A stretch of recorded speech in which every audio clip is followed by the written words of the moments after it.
Hello, and welcome back to the series of videos about writing PHP extensions. In this one, we're going to change our simplify method to, instead of returning an array, to return a new LineString.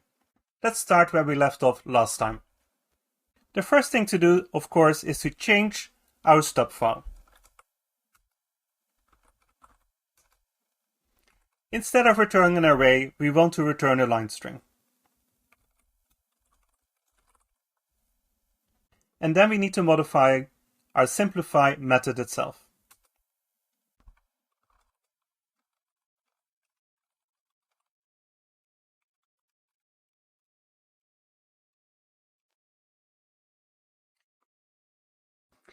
Instead of using a return value directly, we'll have to store our intermediate result in a different Z file. So I will create that's called simplified points and modify the rest of the code accordingly.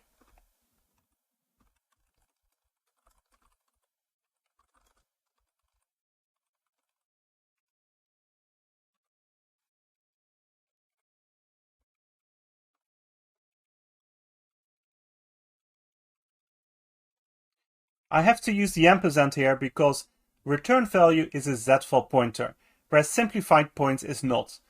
Hence the address of operator represented by the ampersand sign.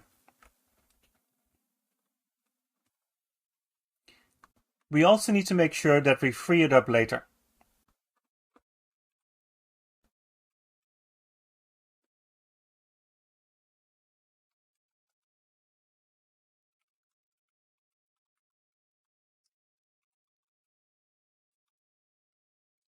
The Z-file pointer detour function, or rather macro, does this for Z-files, without destroying the Z-file itself, which we can't do as we define this as a variable and not as a pointer. However, you can see that we can have a memory leak here, because we won't free up the Z-file pointer for simplified points if our geohash table to array fails with an exception message. So we'll change our array init to after our original check.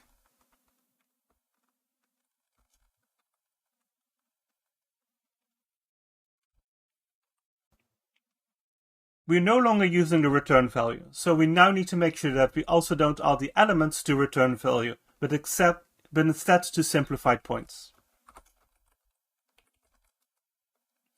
And because we don't make use of a return value, or rather we want to return something else, we'll still need to create something to do that. We want to convert our return value to an object.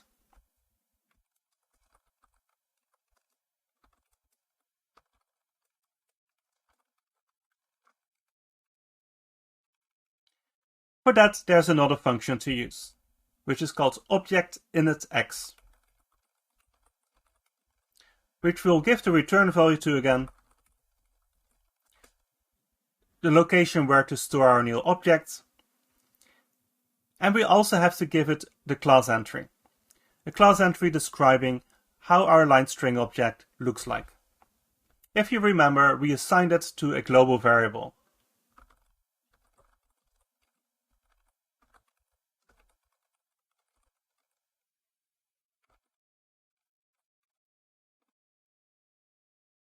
But as we do this in a different location, namely the geospatial.c file, we also have to create a forward declaration for this.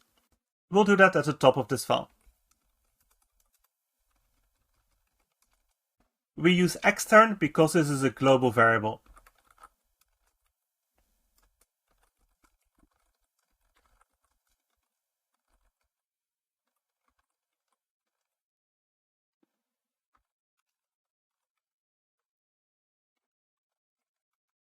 We'll return back to where we created the object.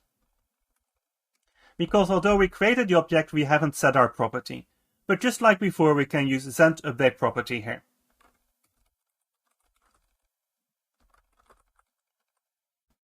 Which its first argument takes the class entry, which we can now spell out fully, or we can still use the send object CEP macro, which is probably cleaner.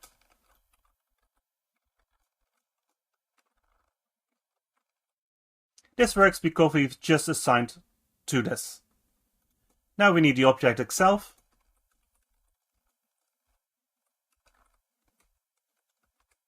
Which property name, the length of the property name,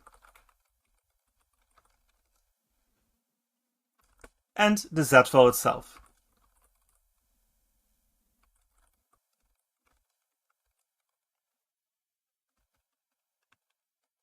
SendToUpdate property creates a copy of the z-file, so we don't have to worry about this, and hence we still need to free it like we've already doing.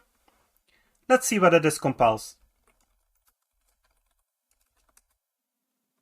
It doesn't give any errors, so that's good news. Now let's run the tests. The tests now fail. I'll open up the test file and what it actually outputs.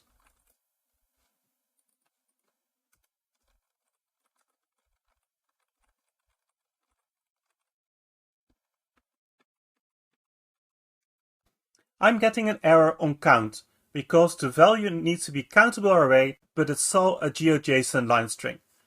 That's so far good news. Hopefully it only means that we need to change our assertions.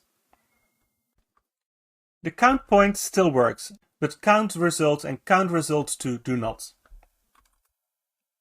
Because these are now no longer an array, but instead a new line string. I'll split this up over multiple lines to be more clear.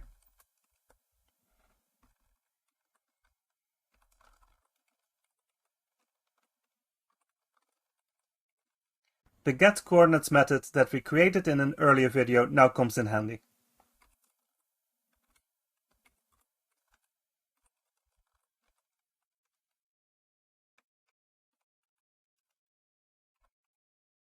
We also want to make sure that the results are actually the class that we expect, so I'll create another var_dump for that.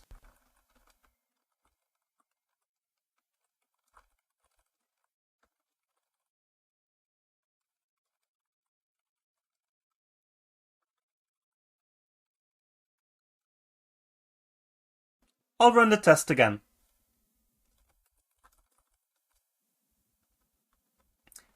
It still fails because we haven't updated our expect section. This makes sense. We can copy and paste these. And run the test again. And now this test passes as well. With the update of LineString's simplify method to return a line string, we have come to the end of this segment of series of videos. Let me know what you liked and what you'd like to see in further segments. Thank you for watching, and I'll see you next time.